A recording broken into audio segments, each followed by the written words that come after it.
네, 안녕하세요. 로열로더 투자 전략가 로로쌤입니다. 자, 2019년 7월 8일 월요일 퇴근길 시황 시작하도록 하겠습니다. 자, 먼저 오늘은 트럼프의 적은 FOMC 연준이다. 본인이 이렇게 막 발언을 하면서 막 독서를 내뱉었죠. 이 부분에서 확인해드리고, 자, 일본이 추가 규제를 하겠다 이런 부분 때문에 좀 우려감이 좀 많이 나왔어요. 오늘 주가가 급락을 했죠. 그래서 이 부분 중심적으로 또 한번 알아보고, 또 문 대통령이 요 경고를 했다 같이 한번 보면 되겠죠. 이 부분에 대해서는. 자, 먼저 지난주 다우지수 같은 경우는 약보합으로 마감했다인데, 얘네도 이제 하루 휴장하기 전에 사상 최고가를 찍었고, 종가 기준으로. 그리고 나서 장중에 아래꼬리 쭉 달고 이쁘게 모양을 만들었다. 나쁠 게 없어요. 지금 미국 같은 경우는 여기서 조금 조정받는다고 해서 이상할 게 전혀 없잖아요. 미국은 너무 강하다 이런 얘기를 계속하고 있죠. 거기다 21선 이렇게 올라오기 때문에 다시금 요 근처로 이렇게 내려왔다 올라온다고 해도, 이렇게 내려왔다 올라온다고 해도 전혀 부담이 없는 위치에 있다. 다우지수 같은 경우는 이 26,100포인트를 이미 넘어와 가지고 올라가고 있고, 심지어 트럼프는 이런 상황에서도 주가 부양에 대한 굉장한 의지를 보이고 있다라는 게 팩트입니다. 자, 제가 서두에도 연준 얘기를 했었는데, 트럼프가 이제 골프장 가기 전에 이런 얘기를 해요. 자, 연방준비위원회, 요 연준이 이제 우리나라로 치면은 이제 한국은행 금통위 같은 개념으로 생각하시면 돼요. 그래서 이제 자신들이 무슨 일을 하고 있는지 이해를 했다면은 너는 금리를 내렸을 거야. 이런 식으로 얘기를 해버렸어요. 그리고 연준의 정책으로, 얘네 정책으로 해서 유럽에 비해서, EU에 비해서, EU는 계속 이제 경기 부양책을 계속 펼치고 있으니까 유럽에 비해서 미국이 불리하다. 증시의 상승세도 제한됐다. 아니, 뭘 상승이 제한돼? 사상 최고가고 니네가 세계에서 제일 센 증시 중 하나인데. 그쵸? 근데 트럼프는 계속 의식을 하고 계속 발언을 하는 거예요. 이게 내년 이제 선거를 위한 준비 과정이다, 이렇게 보시면 되겠죠. 그래서 그렇게 보시면 될 것 같고, 연준이 아니었으면 5,000포인트에서 1만 포인트는 더 올랐을 거래요. 1만 포인트가 네 집 애 이름도 아니고. 네. 우리나라로 치면은 그런 개념인 거예요. 한국은행에서 금리를 내려줬으면은 우리나라 이미 3,000포인트 넘었다, 이렇게 얘기를 하는 거랑 같아요. 트럼프가 얘기하는 게 우리나라에서 그렇게 얘기했다는 게 아닌데 예를 든 거예요. 그러니까 한 3,000포인트 정도 생각하시면 돼요. 우리 기준으로 치면은 지금보다. 근데 미국은 이미 사상 최고가를 돌파한 상태잖아요. 그럼 우리도 사상 최고가를 돌파했다고 치면 4,000포인트 얘기하는 거랑 같아요. 사상 최고가를 돌파했는데 우린 이미 4,000포인트를 넘었어야 되는데 이런 느낌하고 똑같은 거예요. 근데 입장 차이는 있지만 이 정도로 생각하시면 돼요. 그러니까 금리를 내려라라는 거를 계속 압박을 하고 있죠. 연준이 지나치게 빨리 자주 금리를 올렸다, 연준은 감을 잡지 못한다, 이런 얘기를 하고, 트위터에도 5일날 고용 보고서, 강한 고용 보고서, 낮은 인플레이션, 이런 걸 위해서 전 세계 국가들이 미국을 이용하고 있는데 우리 연준은 실마리도 못 쳐요. 계속 공격이죠. 공격 일변도죠. 트럼프가 이렇게 너무 공격하는 건 사실 이거는 좋은 게 아닌 것 같아요. 제가 볼 때는 기본적으로 미국도 연준 같은 경우는 대통령하고 약간 좀 별개로 이렇게 가야 된다, 독립적으로 가야 된단 말이에요. 별개라고 하긴 그렇지, 독립적인 기관으로 놔줘야 되는데 이걸 자꾸 정부에서 압박을 하잖아요. 그럼 나중에 부작용이 생긴단 말이에요. 그러면 어떤 식으로 생기냐면은 잘 생각해보면 작년 말에도 금리를 안 올려줬는데 괜히 이 새끼들 끝까지 금리를 올리네 라는 생각이 들었었죠. 금리가 한 번 더 올랐어, 작년에. 우리가 예상한 것보다 한 번 더 올랐단 말이에요. 그죠? 그러니까 얘네가 그냥 한판 붙어볼까 트럼프? 이런 식으로 나올 수도 있는 거예요. 왜냐하면 우리는 독립적인 기관이지 정부 산하 기관이라고 할 수 없다. 트럼프가 얘기한다고 우리가 그걸 다 들어주면 안 된다라고 해서 오히려 질질 연준이 끌려가면은 언론에서 또 물어 뜯을 거란 말이에요.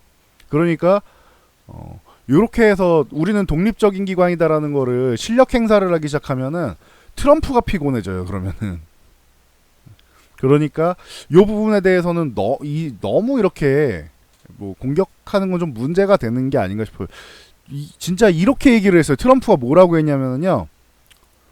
우리의 가장 큰 문제는 경쟁자가 아니다. 그러니까 미국이나 유럽이나 이런 데가 아니고 경쟁자가 아니다. 연준이다. 이렇게 얘기를 할 정도니까 이거는 싸우자는 거잖아요. 트럼프가. 그러니까 이 정도까지 발언을 하면은 좀 무리가 있는 거겠죠.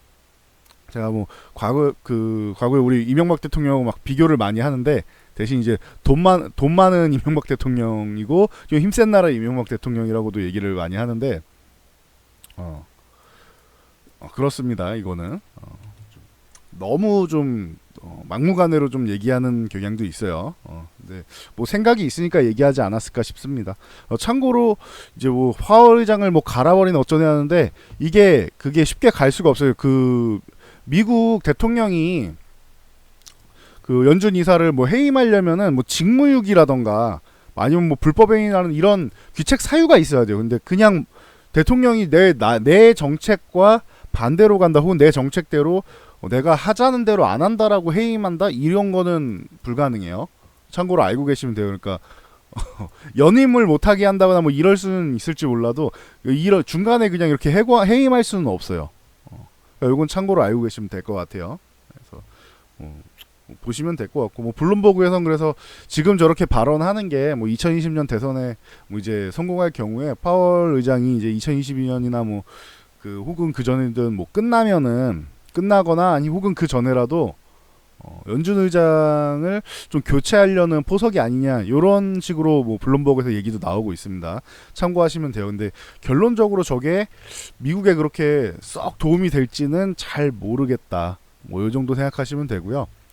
그래서 7월에 뭐 고용 지표가 좀 좋게 나오니까 7월에 또 금리 인하 안 하는 거 아니냐 이런 얘기가 슬슬 나온단 말이에요.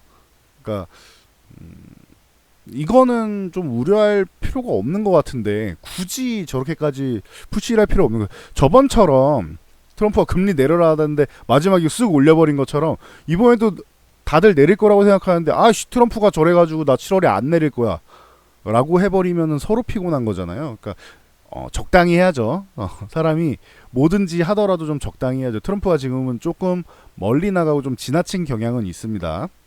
근데 뭐 파월이 뭐 또 현명하게 잘 대처할 테니까 뭐 이건 기다려 보자고요. 미국은 금리를 인하해야지 지금 시장에는 좋다.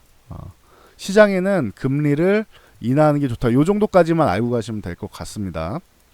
그래서 트럼프가 저렇게 거품 물고 더블 하는 거예요. 그래서 참고로 알고 계시면 될 것 같고, 자 다음 나스닥 같은 경우도 뭐 종가 기준으로 이제 뭐 돌파해서 뭐 이렇게 살짝 똑같이 뭐 쉬어가는 흐름을 만들었는데 뭐 그렇습니다. 오늘 뭐 만약에 뭐 어쩌고저쩌고 해서 조금 밀린다고 해도 지들은 밀려도 상관이 없어요 지금. 나스닥 같은 경우도 하락이 좀 나왔다 해서 뭐 8,000포인트까지 밀린다고 해도 이상할 게 전혀 없죠. 20에서 올라간 거 그냥 기다렸구나 생각하면 되는 그런 구간. 근데 뭐 한 번에 8,000까지 밀릴 것 같지도 않고 밀려도 얘네는 의미 있는 뭐 구간이고 그래서 크게 뭐 문제될 게 없다. 요 정도만 알고 계시면은 될 것 같습니다. 중요한 건 우리나라 증시. 오늘 개파락 출발해서 진짜 시작부터 쭉 그냥 아래로만 내려왔죠. 그냥 하락 일변도였죠. 오늘 같은 경우. 장중에도 메모 유튜브에서 이렇게 알려드렸었는데 수급 동향을 빼고 갈 수는 없을 것 같아요. 외국인들이 뭐 주식을 매도한다거나 이런 건 없어요. 주식 같은 경우는 매도를 한 주체가 없어요. 그러니까 오늘은 그 주식 쪽 코스피 주식 쪽에는 수급 주체가 없어요. 연기금이 좀 매도한 거 뭐 주도적으로 매도했는데 그래도 뭐 645억이면은 뭐 엄청난 매도세도 아니고 그래서 오늘은 뭐 주식을 매도했다라고 하긴 좀 애매하고 오늘은 그냥 선물을 매도해서 지수를 그냥 누른 거예요. 이건 선물 같은 경우는 그냥 지수를 컨트롤한다라고 생각하시면 돼요. 외국인들이 지수 컨트롤할 때 선물을 많이 사용한다. 장중에 이거 만 계약도 넘게 보시면은 장중에 뭐 11,000, 12,000, 뭐 12,000 계약 가까이 이렇게 매도가 계속 나왔죠. 오후장엔 계속 만 계약이었어요. 이거 마감에 줄어들어서 지금 한 7,800계약, 약 8,000 계약 정도로 줄어든 거지. 이거 마감에 줄어든 장중에는 만 계약 이상 계속 이제 매도 우위였다. 그래서 요게 참 기분이 나빠요. 선물 같은 경우는 이게 9월 달까지 9월 선물 옵션 만기일까지 작용을 하는 거라서 요게 매수가 좀 쌓여야 줘야지. 만약에 이번 만기일 같은 경우는 이번 만기일, 그러니까 이번 주 목요일에 있는 옵션 만기일 말하는 거예요. 7월 옵션 만기일 같은 경우는 현재 포지션 기대감이 그렇게 크지 않다라는 얘기를 계속 말씀드리고 있죠. 기억나시죠? 지난주에 한번 뭐 간단히 정리를 해드렸는데 현재 상황에서는 그렇게 기대감이 크지를 않아요. 보시면은 2130포인트 쪽에 구간에서는, 이쪽 구간에서는 위에는 못 올라가게 막혀 있고,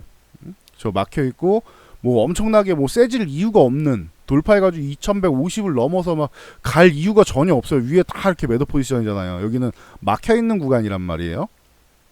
심지어 뭐 2110포인트 이 구간도 매도 우위고, 그러니까 이렇게 내려오는 게 이상할 게 없는, 2050포인트까지는 내려가도 이상할 게 없는 상황이다. 뭐 이런 얘기를 계속 말씀드렸죠. 그래도 이제 2100포인트 뭐 약간 아래쪽 내려가면 좀 방어는 해주지 않겠느냐 생각했는데 그냥 아예 더 내려버려서, 이 상황이면은 아예 조금 더 내리는 것도 방법일 수 있고, 아니면은 위쪽으로 좀 끌어올려서 끝나는 것도 방법일 수 있고, 지금 현재 구간이 되게 애매한 구간이긴 해요. 사실 지금 2064포인트면은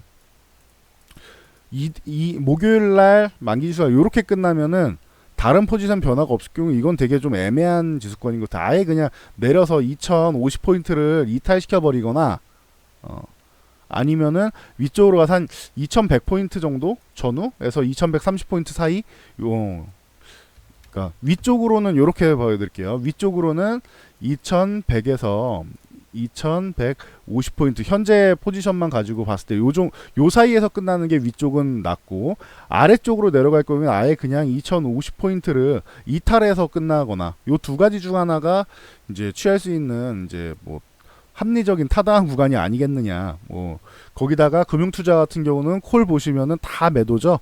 위쪽에 대한 기대감이 1도 없어요. 근데 금융투자 요쪽에 보시면은 매수 우위잖아요.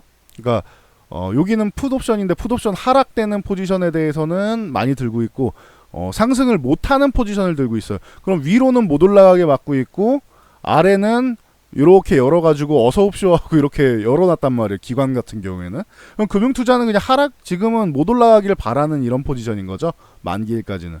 뭐 아주 큰 뭐 금융투자가 절대적인 영향력을 갖고 있는 건 아니지만 현재 어느 정도는 이렇게 아래쪽을 보고 있다라고 보시면 되고, 외국인 같은 경우도 위쪽에는 막혀있는 구간이 많아요. 얘네가 뭐 갑자기 대응 호재가 나와서 뭐 우리나라 그 저항권인 2220에서 2230포인트까지 올라가면은 뭐 좋아질 수 있는 포지션은 만들긴 해놨는데, 이거는 뭐 엄청나게 큰 금액도 아니고 버려도 되는 금액이란 말이에요.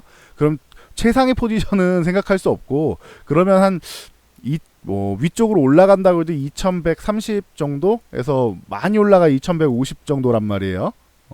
이게 최상위 포지션, 최고의 포지션인 거고, 2100포인트 정도, 한 95에서 100 정도, 여기에서 여기 사이 정도만 되면은 좀 뭐 안정적이지 않을까, 요런 생각을 지금은 하고 있습니다. 근데 최악의 경우도 생각을 한다면 2050포인트를 아예 이건 이탈해 버리는 게 이제 최악의 경우.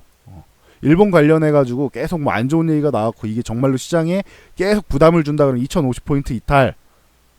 그리고 제일 무난한 베이스 같은 경우는 한 100포인트 전후, 2100포인트 전후, 2095포인트에서 한 2100, 한 30, 진짜 좋아도 한 50 정도. 그리고 말도 안 되는 호재가 나와서 우리가 막 주가가 이렇게 막 날아가면은 2000 뭐 한 220에서 30 정도, 요 정도까지 그런 식으로 포지션을 잡아 놓은 거예요. 그래서 가능성이 높은 거는 이제 뭐 한 2000 뭐 한 95에서 2130 요 정도 사이를 현재는 보고 있어요. 내일하고 모레하고 목요일까지 3일 동안 수급이 어떻게 들어오냐에 따라 좀 달려 있는데 오늘 이번 주 시작하는 스타트 수급은 썩 좋지 않아요. 하방향이에요. 완벽하게 하방향이에요. 선물은 그냥 지수 컨트롤이니까 넘어간다고 치고 제가 이번 주에 중요한 게 콜옵션 매수가 제일 중요하다라고 했죠. 위쪽을 막아놨었는데 이거를 이제 열어놔야지 여기 일로 올라갈 거 넘어갈 거 아니냐. 근데 지금은 막혀있다라고 했는데 이런 표현을 썼어요. 이게 그 나무 판자 같은 걸로 이렇게 해가지고 막아놨단 말이에요. 근데 이 위에다가 오늘 포지션 같은 경우는 그 쇠 판자 하나 더 돼가지고 여기서 못질하고 있는 그런 개념이에요. 그러면 더더욱 돌파하기가 좀 어려워진 상황이겠죠. 2130포인트 요 구간이, 요 위쪽 구간이 이런 정도로 지금 막아놓은 거라고 생각하시면 돼요. 내일부터라도 콜옵션 매수가 뭐 적어도 이게 뭐 40억 이상, 뭐 4, 50억, 4, 50억 정도가 매수가 들어오면서 위쪽을 열어주지 않으면은 역시나 돌파하기는 굉장히 어렵지 않겠느냐. 그래서 위쪽으로 올라가도 한계가 되지 않겠냐. 요 그래프 차트상으로 보면은 현재 이렇게 밀려있다. 오늘 이만큼 밀렸단 말이에요. 약세 구간으로 밀렸는데 올라가도 요 2090포인트 있죠. 여기를 살짝 올라타서 2130 요 사이에 있을 가능성이 제일 높다는 거예요. 지금 현재는 제일 높고 만약에 최악의 경우에 이게 계속 부담을 준다는 2050포인트를 이탈해서 끝나는 거는 이거는 최악. 가능성을 아주 높게 보진 않지만 지금 일본이 자꾸 건드리고 있고 하니까 최악의 경우엔 요 정도를 열어놓을 수 있고 기본 베이스는 가능성은 요쪽을 보고 있고 이게 목요일까지 계속 해가지고 하방만 계속 누르느냐 뭐 요거를 봐야겠죠. 그래서 요 위쪽까지는 그래도 뭐 얼마 되지 않으니까 1.5%만 올라가면 되니까 그 정도만 해주는 게 이제 가능성이 좀 있지 않겠느냐. 뭐 내일 개장 이 정도 밀렸으면 내일 개장 초에서 약간 흔들린다 치고 아래쪽으로 해서 2050포인트 요렇게 흔들린 여기 지지력 테스트 받고 올라와서 요런 식으로 뭐 모레 이렇게 올라오고 뭐 마감날 이렇게 올라오고 하면은 뭐 가능성은 있겠죠. 근데 뭐 이건 좀 봐야 될 것 같아요. 어떤 식으로 돌아갈지는. 그래서 요 아래쪽이 1번, 요 구간이 2번, 그 다음에 제일 미친 듯이 강했다라고 하면은 여기는 막혀 있는 구간이라고 했어요. 2050포인트 위 여기가 단단하게 막혀 있는 구간이에요. 요 구간이. 근데 증시가 미쳐갖고 이거를 확 뚫고 나간다고 하면 어설프게 돌파하는 게 아니고 아예 이 근처까지 와줘야 돼요. 3번. 이거 확률이 제일 낮아요, 이거는 거의 기적에 가까운 확률이라고 생각하고요, 이거는. 네, 기적에 가까운 확률이고, 요거는, 확률이, 요 위쪽이 한 7, 아래쪽이 3? 요 정도 뭐 생각하시면 될 것 같아요. 원래 아래쪽이 3이 안 됐었는데, 주말에 나온 이슈로 인해서 미국이 금리 부분에서 어떻게 뭐 작용을 할 것인지 이제 파월 의장이 이제 상원 하원 가가지고 이제 의원들 앞에서 이제 연설을 하잖아요. 거기 나오는 뭐 정책적인 이제 요소들이나 발언이 좀 작용을 할 거라고 생각합니다. 9일날 가서 뭐 얘기하면은 뭐 11일 우리나라에 뭐 작용을 하겠죠. 그래서 뭐 우리나라 만기하고 영향력이 있는 이제 파월 연준 의장의 이제 금리에 대한 이제 발언, 앞으로 정책에 대한 이제 뭐 방향성 같은 거를 볼 수 있는 뭐 연설이 아닐까 싶습니다. 이게 미국 시장에선 중요할 것 같고요. 우리 시장은 당연히 일본에 대한 대응이 좀 중요하지 않을까 싶습니다. 이게 뭐 기존의 3대 소재에다가 이제 반도체랑 디스플레이를 겨냥했는데 뭐 추가적으로 뭐 2차전이랑 뭐 다 겨냥할 수 있다 뭐 이딴 소리를 하고 있죠. 그래서 이게 제가 말씀드린 게 지금 저 세 가지 요거만 가지고 보면은 사실 요거는 그렇게 길게 끌려가지 않을 가능성이 높다라고 제가 뭐 언급을 드렸잖아요. 저는 그렇게 본다고. 이거만 가지면은 그렇게까지 오래 갈 걸로 보지는 않는다. 근데 이거보다 더 중요한 게 소재 규제보다 중요한 게 8월에 화이트 국가 리스트. 이거 화이트 국가 리스트 요거에서 제외하는 게 이게 피곤해지는 거다라고 말씀드렸죠. 그동안 약간 거의 이거는 그 우리가 고속도로 지나가면은 이제 비용 이렇게 돈을 내고 가잖아요. 어디서 어디 가십니까 해가지고 돈을 내고 가잖아요. 고속도로에서 돈 낸다. 근데 하이패스 끊으면은 그냥 쓱 지나가죠. 그 하이패스라고 생각하시면 돼요. 화이트 국가 리스트 같은 경우는. 이렇게 생각하면 쉽죠. 고속도로에서 줄 서가지고 이렇게 차 이렇게 밀려가지고 줄 서가지고 이렇게 어디 가요 이렇게 하면은 뭐 저는 뭐 강릉 갑니다 뭐 이런 거 있을 거 아니에요. 톨게이트 해서 이렇게 가는 어느 톨게이트 갑니다가 해가지고 거기까지 비용을 낸단 말이에요. 계산해서 비용을 내고 거기에 이제 예를 들어서 비용이라고 한 거지 검수를 거친단 말이에요. 검열을 거치고 절차를 밟는 거예요. 이게 절차 밟는 거를 표현해 드린 거고. 근데 요 끝 차선 보면은 뭐 그 1차선 쪽에 보면은 이렇게 열려 있어서 그냥 쓱쓱 다 지나가죠. 하이패스 카드 한 장 딱 달아 놓으면은 알아서 인식해서 지나가잖아요. 화이트 우카리스트가 그런 개념이에요. 하이패스 같은 개념이에요. 이 하이패스가 없어지면은 우리가 수입해 오는데 좀 이제 피곤해질 수 있다. 자꾸 지연되고 금방금방 지나가던 게 90일 지연되고 하면 피곤해지는 건 당연한 거잖아요. 그러니까 뭐 요 부분에 대해서는 뭐 어떻게 되느냐는 좀 더 지켜봐야 될 것 같아요. 지금 벌써부터 왈가왈부할 필요는 없을 것 같아요. 이거는 일단은 기존에도 뭐 이거를 순수하게 참의원 선거에만 이용한다라고 해도 7월 21일까지는 뭐 7월 하순까지 그래. 뭐 저거 했다고 7월에 말에 갑자기 다 풀면 이상하잖아요. 그러니까 8월 초에서 중순 정도까지는 이어질 거란 말이에요. 근데 니들이 어떻게 나온지 보고 화이트 우카리스트를 제외할지 뭐 한번 보겠다 이런 개념이란 말이죠. 그래서 뭐 요거는 좀 봐야 될 것 같아요. 이게 단순히 순수 참의원 선거뿐만 아니라 강제징용 문제랑 뭐 이런 부분이 다 엮여 있는 거라고 했죠. 우리나라랑 이제 이게 제일 큰 문제가 그거예요. 일본 같은 경우는 지들이 돈으로 배상하지 않았느냐. 전에 3만 달러 주고 뭐 2만 달러 빌려주고 해가지고 니들이 한국은 그렇게 해서 경제 성장한 거 아니냐. 다 미국 일본 덕이다. 이딴 개소리를 하고 있는데 지들이 뭐 뺏어간 게 얼만데. 얘네가 지금 역사를 왜곡하고 있는 게 제일 문제인 거죠. 사실 돈을 주고 말고 이런 것보다 사과를 안 하잖아요. 사과를 안 하죠. 얘네는 죄책감이 없잖아요. 우리는 배상을 했다 라는 게 끝인 거잖아요.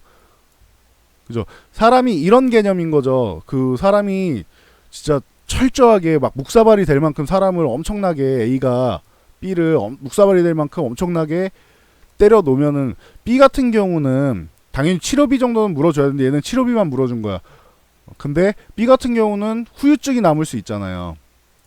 펀치 드렁크라던가 앞으로 뭐 사회생활을 못할 정도로 이렇게 대인기피증 뭔가 남을 수 있는 거예요. 이유 없이 A가 B를 짓밟았으니까. 그러면은 그 B에게는 가서 그 정신적으로 보상이 될 만큼 이제 뭐 사과도 하고 내가 잘못했다. 내가 사실 그때는 뭐 술에 취해서 뭐 잘못했다. 뭐 실수했다. 이러면서 사과도 하고 그런 부분에 대해서 좀 달래주고 위안을 해주고 해도 B는 될까 말까인데 여기서 B는 우리나라겠죠. 짓밟힌 건 우리나라니까. 근데 이 새끼들은 정당화시키는 거죠. 얘네는 우리가 때린 게 아니야. 지가 와서 맞은 거야. 걸려서 넘어진 거야. 약간 이런 식으로 표현을 하는 거잖아요. 일본이.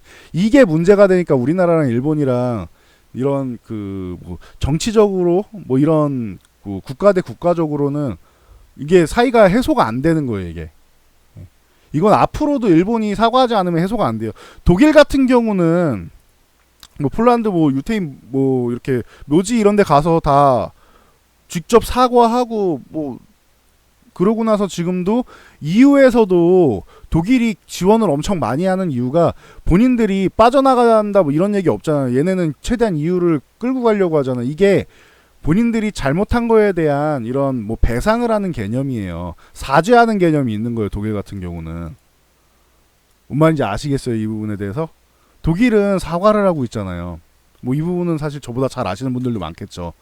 독일은 사과를 했고 이게 진심이든 어쨌든 본인들이 조상들이 한 거에 대해서 사과를 인정을 하고 사과를 하고 있는데 얘네는 역사 뭐 교과서에서 역사를 왜곡하고 앉아 있고 우리가 때린 게 아니야. 자빠진 거야. 뭐 이딴 식으로 역사를 왜곡하는 거잖아요. 그리고 돈으로 다 해결했어. 그때 치료비 줬잖아. 왜 이래? 구차하게 왜 이래? 이런 식으로 나오는 거예요, 얘네는 지금. 그러니까 이제 국가 대 국가로는 이제 해결이 안 나는 거예요, 지금. 그래가지고 지들이 힘은 아직도 더 세니까 저런 식으로 소재나 이런 부분으로 해서 뒤에서 작업을 펼치는 거죠. 그러니까 재수가 없는 거죠. 우리는 아직 좀 더 약하니까 쟤네가 주는 소재를 공급받지 않으면은 우리나라는 전체적인 대부분의 산업, 우리나라가 이제 뭐 소재 산업, 화학이나 뭐 이런 부분에 대해서 좀 더 키워야 되는데 이게 중국이 좀 치고 올라오는 것도 있고 효율도 그만큼 안 나온다고 뭐 생각하고 하니까 기업 입장에서는 이거보다는 완제품 시장이 더 먹음직스러우니까 이쪽을 사실 좀 덜 키우고 그냥 사다 쓰지 뭐 이런 생각을 하고 있는 건 사실이에요. 우리나라 입장에서는. 그러니까 요 부분을 이제는 좀 해소해 나갈 뭐 그런 기회가 아니겠느냐 뭐 이렇게 뭐 생각을 하고 있어요. 그래서 문재인 대통령이 이제 발언을 하기 시작했죠. 그래서 다른 거는 뭐 그 예를 들면 뭐 탈원전이라든가 뭐 이런 부분에서는 제가 굉장히 저랑은 안 맞으니까 제가 생각한 부분하고는 다르다, 저거는 아니다라고 제가 뭐 비판을 많이 하지만 이런 일본 관련된 거는 참 대응을 잘하는 것 같아요. 지금 보면은 정치 목적으로 뭐 수출 같은 거 규제를 철회하라. 여기서 그냥 처음부터 굽히고 들어가면은 그건 천하의 못난이에요. 지금 국민들이 들고 일어나서 미국에다가 수출 규제한 거에 대해서 반대 시위하고 있는 거잖아요. 불매운동 하면서. 이거를 기존에는 우리 소비자들이 직접 가서 일본 제품 있어도 안 사야지 했는데 이번에는 중간에 있는 상인분들께서 멋진 일인 것 같아요. 이 진열대에서 일본 제품을 이제 제외시키거나 하시는 분들도 스스로 하시는 분들이 꽤 많다고 하죠, 이번에. 그러니까 우리나라도 국민 의식 수준이 굉장히 많이 올라갔구나. 뭐 이런 생각이 드는 거예요. 그래서 이렇게 국민들이 뒤를 받쳐주고 있으니까 정말 섣불리 뭘 하려고 하지 않는 게 지금 좋은 거고, 구두 정도로만 구두 경고했잖아요. 현재 구두 경고하고 일본이 하는 걸 잘 지켜보고 여기까지는 잘한 것 같아요. 근데 이제 실질적으로 무엇을 할 것이냐가 중요한데 그건 좀 지켜봐야 될 거예요. 어쨌든 일본하고 결판은 내긴 내야 될 거 아니에요. 완벽한 결론은 날 수가 없어요. 이거는. 왜냐면은 일본은 끝까지 사과할 생각이 없으니까 이게 결론이 아예 날 수는 없어요. 근데 지금 정권에서 할 수 있는 결론은 내야 될 거 아니에요. 계속 저 소재 안 받을 수는 없잖아. 우리도. 일본도 소재를 우리한테 안 주면 쟤네도 난감하고 어찌됐든 결론은 나는데 우리 입장에서 좀 기분이 덜 나쁜, 어떻게 끝나도 우리는 기분 나쁘게 끝나요. 근데 기분이 덜 나쁜 상황으로 끝나야 되는데 이거를 이제 문재인 대통령이 어떻게 할 것이냐, 정치적으로 어떻게 이용을 할 것이냐가 뭐 중요할 것 같아요. 그래서 뭐 상황에 따라서는 비상대응 체제 뭐 구축도 하고, 아직까지 뭐 대북 저 대일 특사 쪽으로 해가지고 특사를 내보내가지고 뭐 무작정 사이를 좋게 하겠다 이런 거는 생각하지 않고 있다라고 하죠. 그러니까 뭐 무역은 공동 번영의 도구, 그쵸? 이게 중요한 거죠. 번영의 도구여야 하는데 일본이 뭐 지들이 먼저 깬 거잖아. 지들이 이번에 G20 회담에서 이제 자유무역주의의 뭐 선봉장이 되겠다 해놓고 나서 하루 만에 뒤돌아서 뒤통수 친 거니까 이게 길어지면 길어질수록 사실 요거는 우리나라 힘으로는 대응이 안 돼요. 국제사회에 좀 도움을 받아야 돼. 주변에서 얘네를 막 같이 까내려주고 해줘야, 그래야지 일본이 조금 반응을 하지. 뭐 워낙 뻔뻔해서 반응할지는 모르겠어요. 일본 사람들 모두가 그렇다는 게 아니에요. 일본의 요 우파들이 그렇다는 거예요. 요거는 오해하시면 안 됩니다. 모두가 그런지까지는 전 잘 모르겠어요. 그거는 제가 일본 사람 다 아는 것도 아니고 아는 사람도 없고. 근데 우파들은 이래요. 우파들은 성향이 이래요. 그래서 우파는 안 좋아합니다. 그래서 요 부분을 조금 더 봐야 될 것 같아요. 그래서 지금 뭐 소재 산업 살리겠다 이러니까 얘네도 화가 나갖고 지들 아베가 이거 안 먹히네 해가지고 좀 더 확대하겠다, 규제를 좀 더 확대하겠다라고 얘기를 하는 건데, 이거는 뭐 100개 중에 하나밖에 안 된다, 시작에 불과하다 이딴 소리를 하고 있는데, 계속 늘려가면 늘려갈수록 이거는 둘 다 같이 죽자는 케이스예요. 물론 일본이 대신 기초 체력이 훨씬 더 좋죠, 우리나라보다는. 근데 같이 하락하는 거는 매한가지예요. 그래서 일본도 저 기조를 끝까지 유지하기는 사실 쉽지 않아요. 아베가 엔저 정책을 왜 펼치는 거예요? 이거 왜 펼치는 거예요? 이거 지들 경제 살리겠다고 엔저 정책 펼치는 거잖아. 근데 저런 식으로 해서 일본 경제를 우리나라 말아먹게 하겠다고, 망하게 하겠다고 지네 경제를 말아먹는다? 일본 경제가 과거에 엄청 잘 나갈 때 20년 전만큼 탄탄하지 않아요. 일본 경제가. 지금은 그런 시대는 아니에요. 일본도. 일본이 기초 체력이 좋은 건 우리나라에 비해서 좋은 거지, 과거에 진짜 전 세계에서 뭐 가장 튼튼한 나라 중 하나였고, 막 물론 지금도 튼튼한 나라 중 하나긴 하지만 그때만큼은 아니에요. 일본도. 그러니까 저런 식으로 해서 이게 장기화되면 일본도 힘들다. 일본도 지금 그렇게 짱짱하지 않다. 그런 개념으로 알고 계시면 될 것 같아요. 그래서 우리가 지금 이번에는 너무 숙이고 타협은 분명히 보긴 하겠지만, 과거처럼 가서 이제 막 뭐 일본만 보면 가서, 이 전 정권이 그랬죠. 무조건 뭐 일본만 보면 고개 숙이고 뭐 다 받아주고 그럴 필요가 없다는 거예요. 근데 이번 정권은 원래 일본을 안 좋아하는 정권이다 보니까 그러진 않을 거라고 생각합니다. 이거 결론 나온 다음에 한번 보자고요. 좀 지켜봐야 될 것 같아요. 이거는 일본이 언제까지 뭐 들어가냐 뭐 요건데, 다시 말씀드려, 저는 한 8월 정도에만 해결이 되면은 이거는 크게 뭐 단기적으로는 뭐 어려울 수는 있겠지만 8월에만 해결해도 괜찮지 않겠느냐. 참의원 선거 전에는 합의 보면 이건 기적이라고 생각하고요. 일본이 저렇게 작정하고 나왔는데 한 달도 안 돼서, 에이, 그럴 거면 저런 걸 안 하죠. 적어도 한 달 이상은 갈 텐데 8월에 이제 정말로 화이트 국가 리스트에서 제외가 되느냐, 요거 한번 보고 여기서 아마 한번 시장이 출렁하던지 뭐 할 수 있을 거고, 요거 다음에 이제 계속 이게 점점 규제가 확대돼 가지고 진짜로 양국이 너 죽고 나 죽자로 갈지, 요거를 좀 봐야 될 것 같아요. 그 전에 어느 정도 이제 서로 이제 미국하고 중국도 이게 안 되니까 무역 협상을 하는 거잖아요. 이런 것처럼 한국이랑 일본이랑 뭐 담당자들 만나가지고 뭐 대화라도 이어간다라고 하면은 이게 무작정 확대되지는 않겠죠. 그러니까 요거는 좀 지켜봐야 될 거예요. 요런 대화를 이어가려는 흐름이 나올 거라고 생각해요. 그러니까 중국이 말한 거랑 똑같아요. 중국이 말한 거랑 똑같은 게, 이제 저 아베 저 새끼 트럼프 흉내 내고 앉아있네? 이렇게 얘기를 하고 있잖아요. 이거 똑같은 거예요. 참고로 중국은 전에도 말씀드렸지만 이게 확장이 되면은 중국 같은 경우 우리가 반도체나 뭐 디스플레이 이런 거 중국에다 그냥 아예 안 줘버려. 특히 반도체 같은 경우 디스플레이야 뭐 지들이 생산하겠다고 해버리면 끝이니까, 반도체 같은 경우 안 한다 이렇게 할 수 있죠. 그리고 디스플레이도 사실 우리나라 장비 업체들이 많이 이제 뭐 수주를 한단 말이에요. 중국 업체에. 그러면 이쪽에서도 못 대주는 경우가 나올 수는 있겠죠. 근데 중소기업에는 사실 그거는 좋은 건 아닌 것 같아요.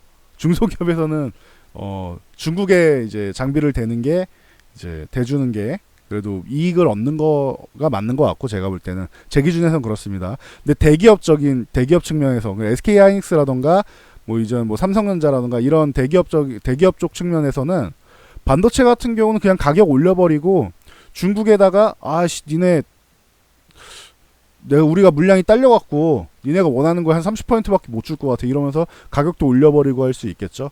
그리고 이걸 빨리 해소하는 방법 중 하나로 미국에다가 우리 반도체 가격 올려야 될 것 같아 이런 식으로. 근데 미국 같은 경우는 이제 마이크론이 있으니까 너무 강짜를 부릴 수는 없단 말이에요. 우리나라도 뭐 유럽이라든가 이런 데도 사실 뭐 ARM도 있고 하니까 무작정 그렇게 하기는 사실 쉽지는 않아요. 근데 어찌 됐건 요런 뭐 가격 정책이나 이런 부분으로 해서 우리도 이제 빠르게 재고 소진하면서 이렇게 나가는 방향으로 해야겠죠. 이제 그래서 좀 더 지켜봐야 되지 않겠느냐. 근데 저는 그렇게 생각해요. 저 중간에 지금 계속 얘기 나온 고위급 회담하는 것처럼 한국하고 이제 일본하고 뭐 만나가지고 뭐 회담을 하겠죠.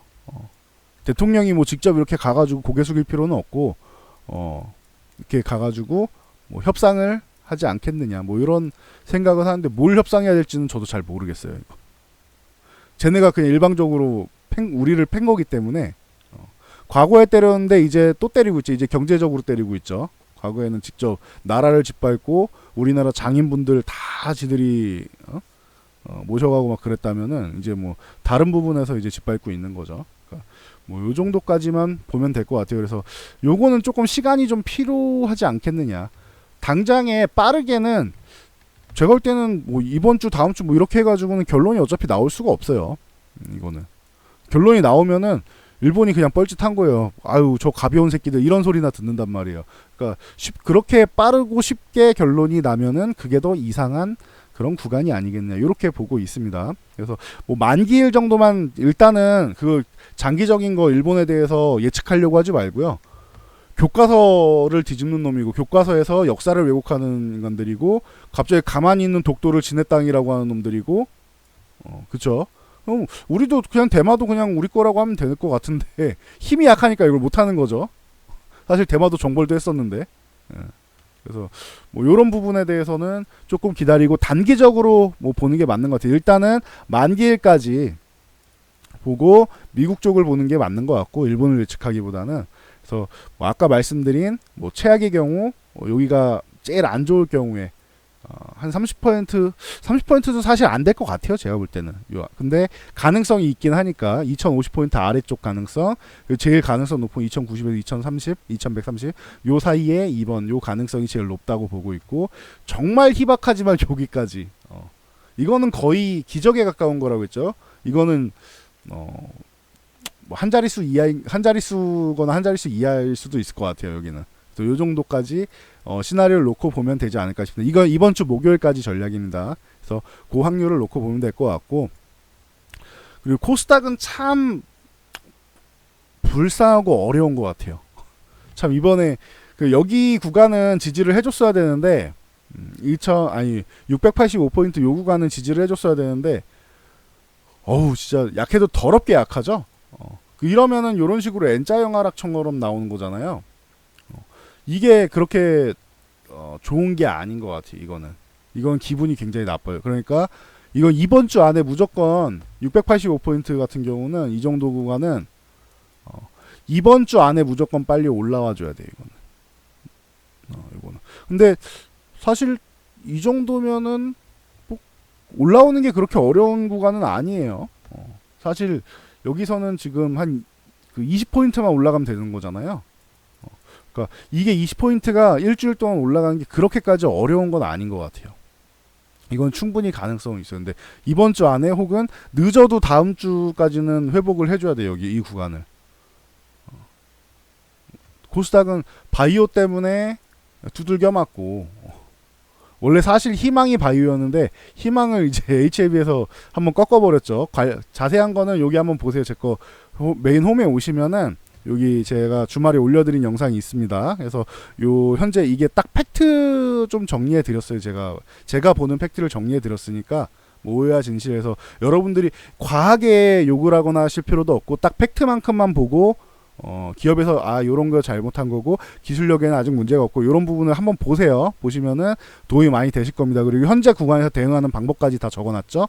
그래서 보시면 될 것 같아요. 예측이 틀려도 대응은 해야 될 거 아니에요. 어떤 식으로 대응할지에 대해서는 다 올려드렸으니까. 그래서 바이오 쪽이 뭐 코오롱 생명과학이나 뭐 삼성바이오로시스 뭐 계속 검찰 조사 받는 거나 저런 HLB 사건까지 해가지고 좀 뭐 하락이 나왔는데 그래도 아직까지 메지온 남아있고 뭐 신라젠도 남아있고 뭐 바이로메드 남아있고 사실 바이로메드가 제일 큰 건이 아닌가 올해 같은 경우 개인적으로 생각하고 있는데 과거부터 계속 말씀드렸죠. 이게 헬릭스미스죠. 헬릭스미스가 제일 큰 건이 아니겠느냐. 올해 뭐 말일쯤에 나오지 않을까 싶은데 제일 큰 건이 아니겠느냐 싶은데 그 앞에서 HLB도 그래도 꽤 큰 시장이고 메지온 폰탄치로제 이쪽도 유대나필도 꽤 큰 시장이고 신라젠은 뭐 이거 중간에 그냥 임상 이어가느냐 그 차이인데 그 무용성 평가 정도는 돼주지 않을까 이렇게 다들 생각은 하고 있는데 요것도 이제 대체 치료제가 나와가지고 넥사보다 더 좋은 치료제가 나왔으니까 그래서 그 부분 때문에 다들 이제 의심을 거듭하는 단계가 된 거죠. 그래서 바이오 때문에 이렇게 한번 밀렸던 게 일본 때문에 한번 더 밀리는 이런 결과가 나왔다. 그래서 참 불쌍한 시장인 거죠. 세계에서 이렇게 약한 시장이 그러니까 국가가 뭐 부도 위기 나고 이런 게 아닌 이상 현재 상황에서 뭐 경제가 어쩌고 저쩌고 하면서 경기 위축 때문에 이 정도로 약한 시장이 있나 싶을 정도로 코스닥은 작년에도 두들겨 맞고 올해도 계속 진짜 대표적으로 두들겨 맞고 있는 것 같아요. 불쌍한 시장인 것 같은데 요 685포인트만 빠르게 이게 만약에 이번 주 안에만 올라와 주면은 요건 오히려 속임수 구간이 될 수도 있을 것 같고요. 물론 700포인트를 다시 올라가는 게 또 관건이 되겠지만 그러면은 속임수 구간이 될 수 있을 것 같고 만약 그게 아니다라고 하면은 여기 밑에서 벅벅 긴다라고 하면은 코스닥이 조금 어렵게 흘러갈 수도 있다.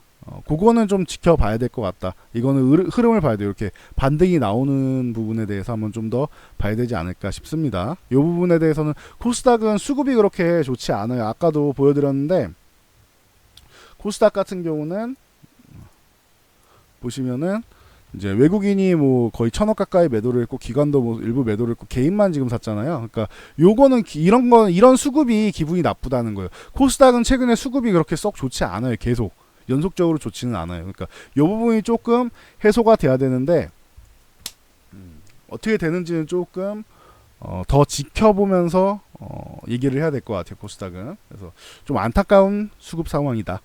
보시면 될 것 같습니다. 그래서 수급이 제일 중요한데 코스닥 쪽은 수급이 좀 회복되는 거를 지켜보자. 요 개념으로 보시면 될 것 같아요.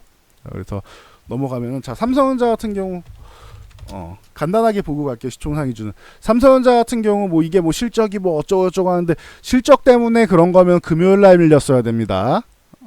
잘 생각해 보세요. 실적은 금요일날 아침에 발표가 되는데 뭐 이제 와서 뭐 실적 탓을 하고 앉아 있어. 금요일날은 안 밀렸는데. 그죠? 실적이 아니라 이거는 일본 때문에 밀린 거예요. 일본이 여러분들 매수하라고 43,500원에서 44,000원 사이에 이 구간에서 매수 못하신 분들이 있을까봐 일본이 여기까지 밀어줬나봐요. 하락을 시켜준 것 같아요. 그러니까 참고하시면 될 것 같습니다. 이게 일본 영향입니다.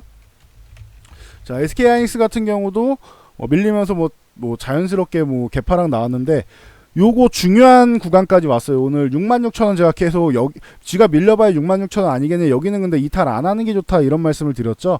가급적이면 요 67,500원 요 위쪽에서 노는 게 제일 좋기도 하고 근데 뭐 밀린 건 어쩔 수 없는 거잖아요. 이거는 외부 변수로 밀린 거니까. 근데 하이닉스랑 삼성전자랑은 좀 다른 게 보세요. 삼성전자는 개파락이 나왔어요. 저 시가가 마이너스 2% 정도 개파락이 나온 다음에 음봉을 해서 더 추가적으로 밀렸죠. 그래서 더 밀려서 끝난 거잖아요. 그쵸? 근데 SK하이닉스 같은 경우는 개파락이 좀 더 크게 나왔어. 아예 갭이 3% 정도가 나왔어. 개파락으로. 그리고 나서 66,200원 그러니까 거의 요 3.22% 개장 초에 개파락 나온 다음에 하방향을 조금 가는 듯 하더니 저점에서 쭉 들어오면서 21선 근처까지 올라왔네. 움직임이 다르죠. 하이닉스는. 차이 이해하시겠어요? 차이를? 이해하시겠어요? 그러니까 이게 삼성전자 같은 경우는 이 수급을 보여드리면은 외국인이 그냥 꾸준히 이렇게 사고 개인이 아이구머니 나고 던지고 기관이 일부 한 조절한 정도죠. 엄청나게 매도했다라고 할 수는 없어요. 삼성전자 치고 뭐 16만 7천 주면은 그렇게 많이 매도한 정도는 아니에요. 근데 최근 3일 동안 이게 그거인 것 같아요. 이 삼성전자 같은 경우는 저항권에 왔으니까 기관은 한 번 정도는 좀 정리하고 보는 게 맞지 않겠냐, 줄이면서 보는 게 맞지 않겠냐, 이런 이미지 정도인 것 같고, 그리고 외국인 같은 경우는 그 기회에 열심히 쓸어 담고 있죠. 삼성전자를 기관이 매도, 개인이 매도. 하이닉스는 이렇게 밀리니까 외국인이 열심히 담고 있어. 하이닉스는 바닥에서 열심히 담고 있어. 기관이 이렇게 던지고 있는데 오늘 같은 경우 이 정도면은 기관은 매도를 한 거잖아요. 기관이 매도를 했는데 이걸 그냥 외국인이 혼자 싹 쓸어갔어요. 싹 쓸어갔어요. 바닥에서부터. 이거는 주워 담은 게 아니죠. 양봉이 나왔다는 거는 매수세가 들어와서 올라가는 체결, 이 호가창이 이렇게 있으면은 여기는 매수고 여기는 매도잖아요. 근데 66,200원 오케이 다 샀어. 66,300원 66,500원 이걸 다 사가지고 67,400원까지 매수세 계속 매수하겠다고 해가지고 이거를 다 그냥 없애버린 거잖아요. 다 사버린 거잖아. 그죠? 외국인들이 이렇게 끌어올리면서 샀다는 거예요. 이거는. 여러분 매수도 방법이 여러 가지가 있잖아요. 그 중에서 크게 나누는 게 있으면 나는 66,500원에 걸어놓고 요 가격까지 이렇게 내려오면 체결되면은 사고 아니면 말아야지. 이렇게 그냥 걸어놓는 거.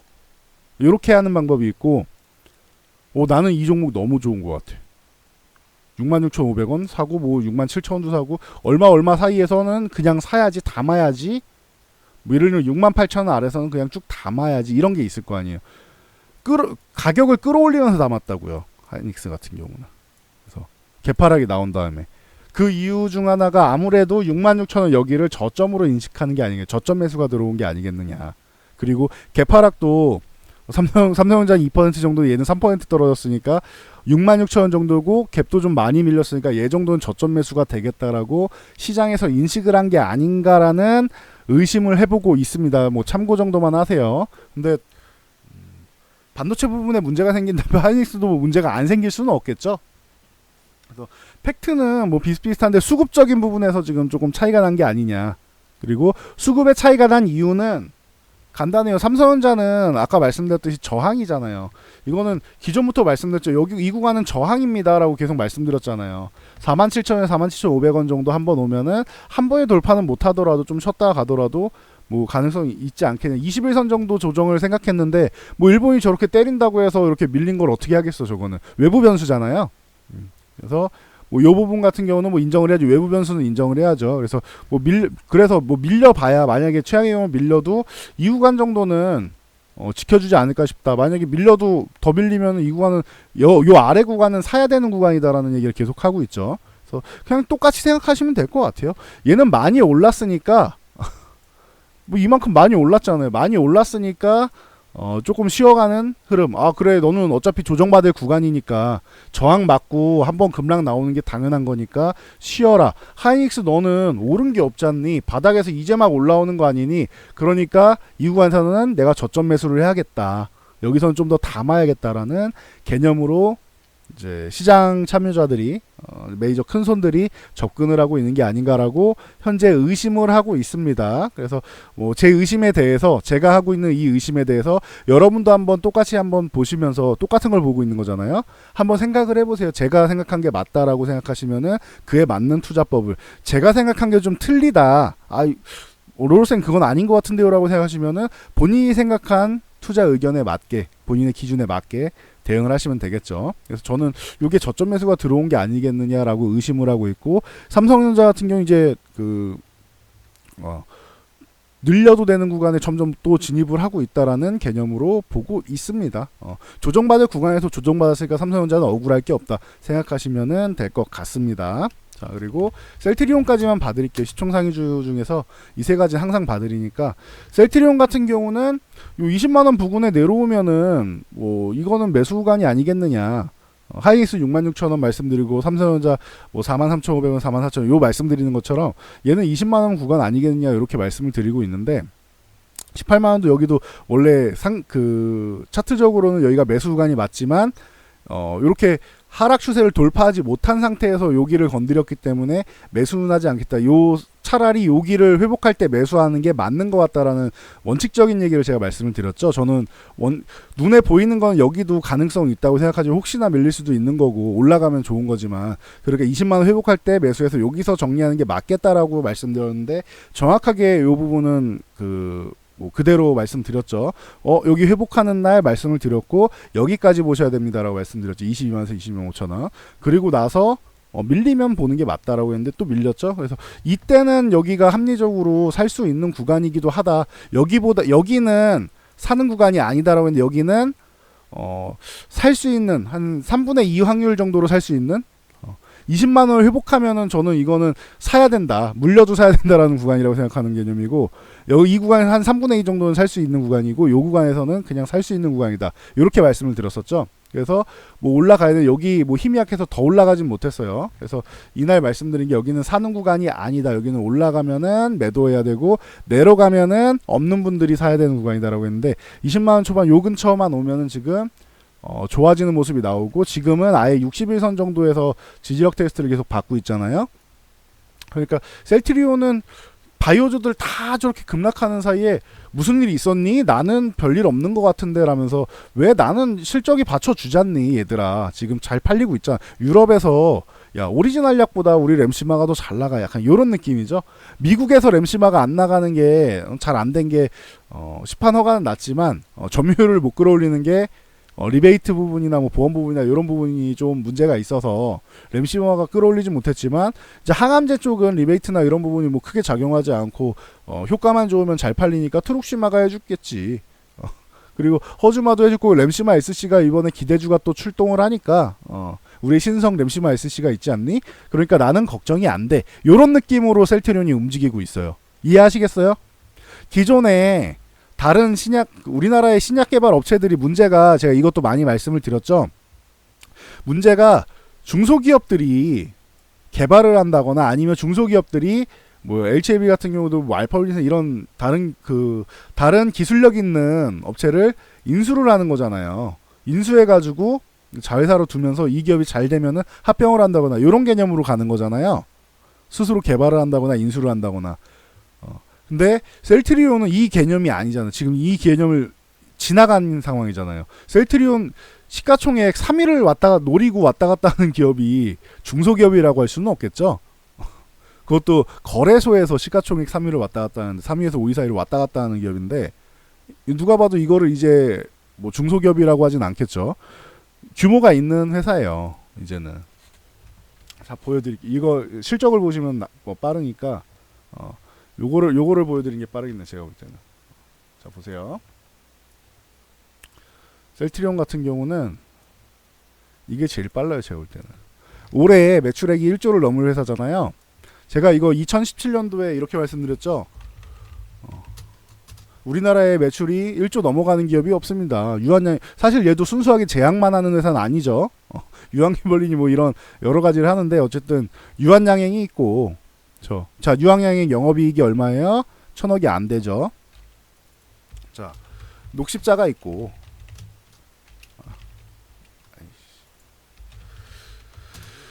녹십자가 있고 그래서 녹십자가 1조를 넘는 기업이 이렇게 두 개가 있다라고 제가 소개를 해드렸어요. 2017년에. 그래서 했는데 얘네도 이제 뭐 영업이익 1,000억은커녕 뭐 500억 될까 말까 이러죠.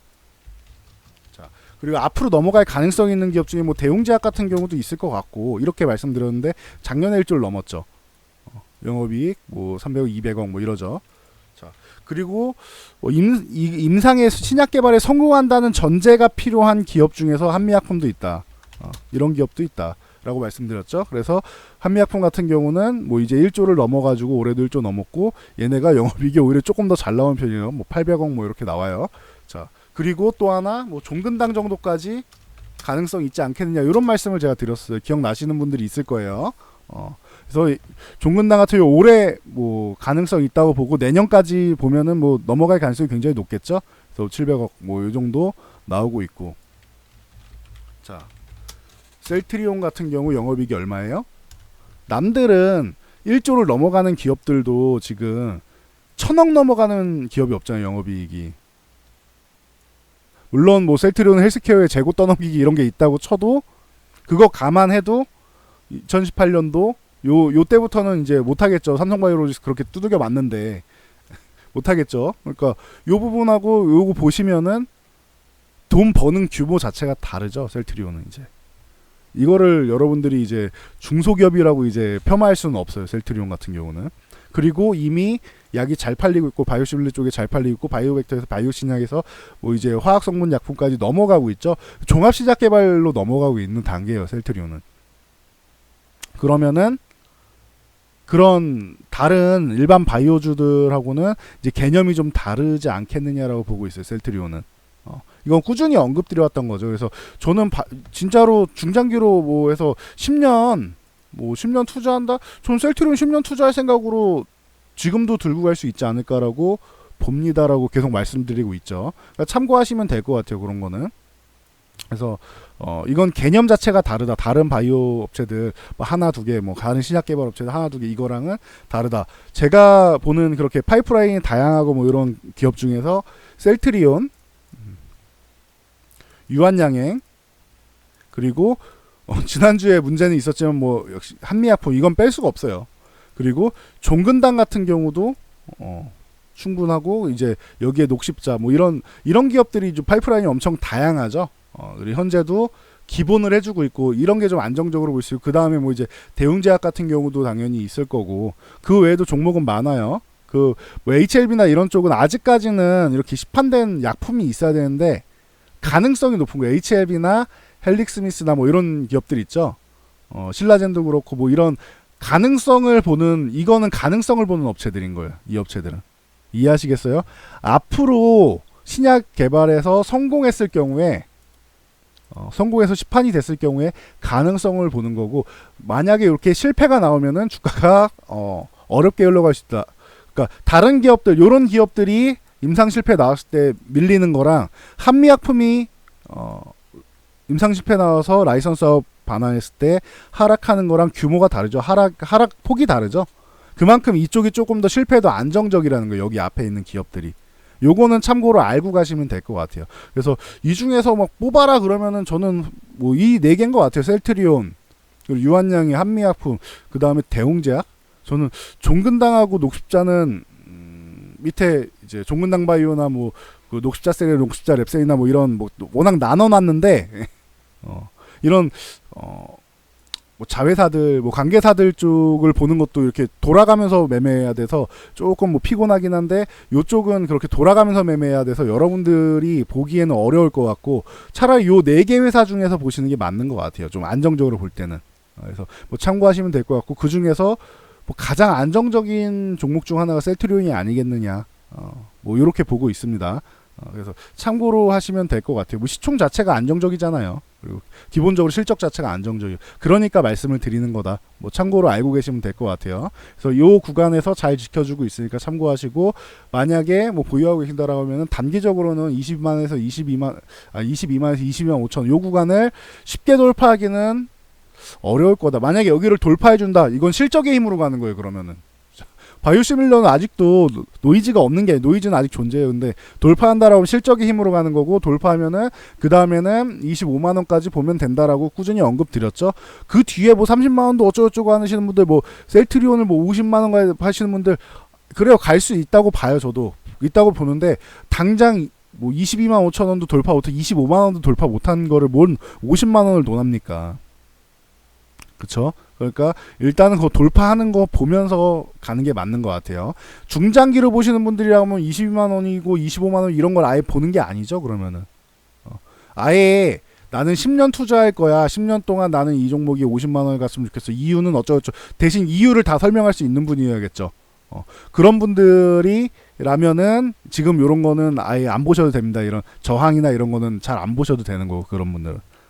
요 정도까지만 설명드리고 넘어갈게요. 그래서 뭐 짱짱한 기업이다 정도로 보시면 될 것 같고요. 뭐 각 종목별 뭐 대응이나 이런 건 제가 중간중간에 한 번씩 올려드리니까 뭐 참고하시면 될 것 같아요. 뭐 특징적으로 오늘도 뭐 동진세미캠, 제가 옛날부터 뭐 많이 강조해드렸던 종목인데, 동진세미캠 같은 경우는 오늘 좀 의미 있는 구간을 좀 넘어간 것 같아요. 그 12,500원 구간을 넘어가서, 네, 요 12,500원과 여기를 넘어가가지고 위쪽으로 딱 갔는데, 여기 그 13,500원 구간에서 자꾸 이렇게 걸려갖고, 사실 요게 이렇게 넘어오게 되면은 뭐 1,000원 단위로 이렇게 작은 저항씩 계속 가는데, 뭐 받으면서 가는데, 한 번 올라온다 옆으로 횡보하고, 한 번 올라온다 옆으로 횡보하고, 이렇게 추세적으로 가는 게 좋은 겁니다.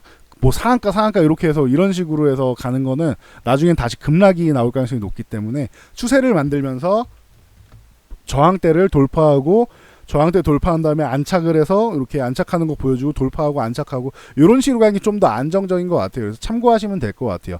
다른 불매운동 관련주는 저는 그렇게 좋아하지 않는다고 말씀드렸어요. 불매운동 관련주는 요건 테마로 접근하시면 돼요. 급등했을 때 정리하면 빨리 정리하고 빨리 나온다.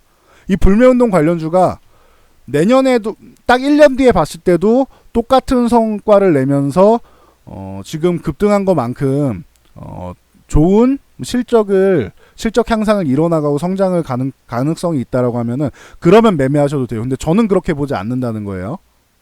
이건 단기적인 이슈일 가능성이 높지 않겠냐라고 생각하기 때문에 테마로 보는 겁니다. 이게 만약에 정말로 매년 성장률을 이렇게 나가면서 이 불매운동 관련주들이 올라갈 가능성이 있는 그 정도 이슈가 되는 것 같다라고 하시는 분들만 매매를 하시면 될 것 같아요. 이거를 쭉 끌고 가시면 될 것 같아요. 저는 아니라고 본다.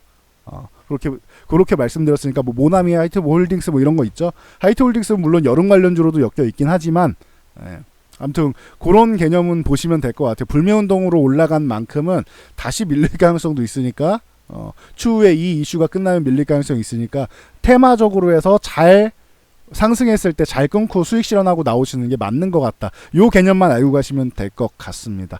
자, 여기까지 하고 물러가도록 하겠습니다.